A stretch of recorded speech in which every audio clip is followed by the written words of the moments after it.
We're at the Bluebird Cafe, which is one of my favorite coffee shops to come to. They have great food as well.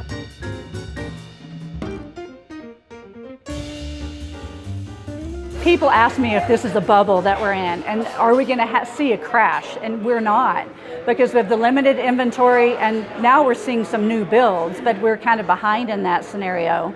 So it's going to be nothing like the 07 and 08 crash. The average single-family home price in Glenwood is almost $700,000 these days, and for a multi-family home in Glenwood, it's about $325,000. So that's, the reality of the market that we have.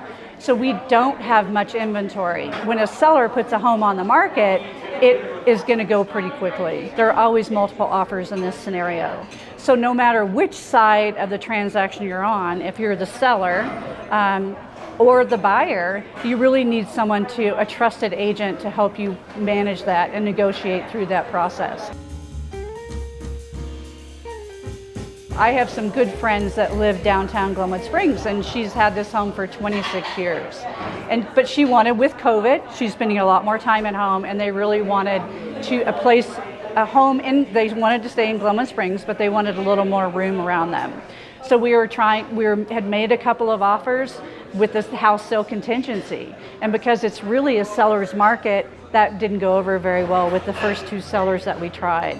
So I said, well, talk to your bank, perhaps get a bridge loan to see if that could help in this scenario.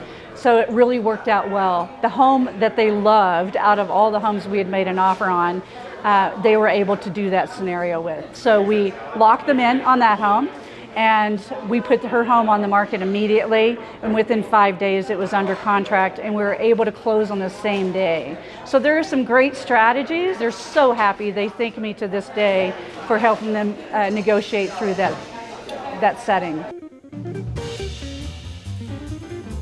A few of my favorite places that are a little bit off the beaten path, because I live up the 4 Mile Road, and that's kind of my hood. That's where a lot of my focus is, where I've lived for 24 years, is a place past Sunlight Mountain Resort, which is another hidden gem. But if you go past there, you go up to Babbage Gulch, and that is a wonderful place any time of the year. So it's a beautiful place to get away and get in the mountains. When it's warmer in town, you can head up there and really it's nice and cool. We're big river runners.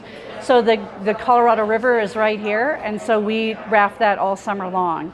So you can put in a couple of places upstream from here.